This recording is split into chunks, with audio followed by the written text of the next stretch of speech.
Praise to the lord. ఈరోజు దేవుడు మనకిచ్చినటువంటి వాగ్దానం ఏంటంటే యెషయా గ్రంథము 61వ అధ్యాయము 7వ వచనం. నీ అవమానమునకు ప్రతిగా రెట్టింపు ఘనత నొందుదురు. ఆమెన్. అవమానించబడుతూ తల ఎత్తుకొని జీవించాల్సిన మనము తల దించుకొని బ్రతుకుతూ ఉన్నటువంటి పరిస్థితుల్లో ఎదుటివారు మాట్లాడుతూ ఉన్న మాటలకు, వారు వేస్తూ ఉన్న నిందలకు సిగ్గు కలిగి ఇంటిలో నుంచి బయటికి రావటానికే భయపడుతూ ఉన్నటువంటి ఆ పరిస్థితుల్లో దేనిని బట్టి మనల్ని అవమానిస్తూ ఉన్నారో, దేనిని బట్టి మనల్ని నిందిస్తూ ఉన్నారో, వాటన్నిటిని బట్టి దేవుడు చేస్తున్నటువంటి వాగ్దానం ఏంటంటే, నీ అవమానమునకు ప్రతిగా రెట్టింపు ఘనతనిస్తాను అని.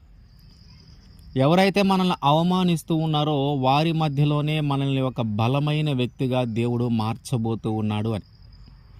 ఎవరైతే మనల్ని నిందిస్తూ ఉన్నారో వారి మధ్యలోనే మనల్ని ఒక శక్తిమంతులుగా మార్చబోతూ ఉన్నాడని. అవమానానికి కారణమైన దానిని, నిందించటానికి కారణమైన దానిని తీసివేసి దానికి ప్రతిగా రెట్టింపు ఘనతనిస్తాను అని. మనం గమనిస్తే హామాను మొర్దెకై విషయంలో ఎప్పుడు కూడా అవమానపరుస్తూనే ఉన్నాడు.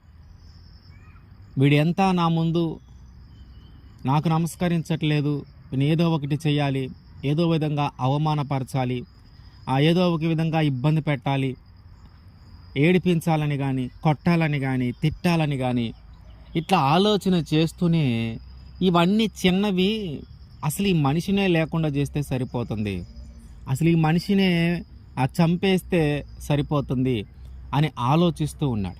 మళ్ళీ ఆలోచించి వీని చంపటం ఎంత, అది నాకు చాలా సులభమైన పని, వీటితో పాటు వీని యొక్క వంశము వారు ఎవరు ఉన్నారో వాళ్ళందరినీ చంపేయాలి అంటే, తనని అవమానించే విధానము తనతో పాటు అంటే మొర్దెకైతో పాటు తన చుట్టూ అంటే తన యొక్క వంశములో తనకి సంబంధించిన వారందరి మీదకి కూడా వచ్చింది హామాను యొక్క కోపం. ఇక ఎలాగైనా ఇతన్ని చంపేయగలను, అవకాశం నాకుంది, అధికారం నాకుంది అని చెప్పి రాజుకి చెప్పకముందే ముందుగానే ఒక ఉరికొయ్య చేయించాడు హామాన్.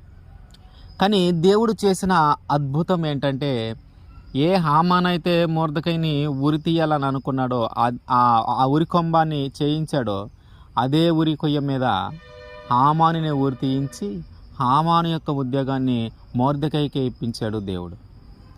అంటే ఎవరైతే నిందించాలనుకున్నారో, ఎవరైతే అవమానించాలనుకున్నారో, ఈ నిందల అవమానాలు కాదు అసలు మనిషినే లేకుండా చేద్దాం అనుకున్నారో, దేవుడు వారినే లేకుండా చేశాడు. వారి అధికారాన్ని తిరిగి మొర్దెకైకి ఇచ్చాడు.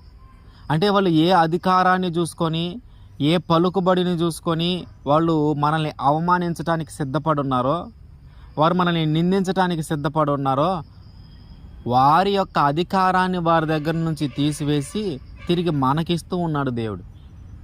మనల్ని బలపరుస్తూ ఉన్నాడు దేవుడు. కనుక ఆయన ఇచ్చినటువంటి ఆ వాగ్దానమును అంటే మన అవమానానికి ప్రతిగా రెట్టింపు ఘనతను ఆయన మనందరి జీవితాలలో జరిగించునుగాక. ఆమెన్.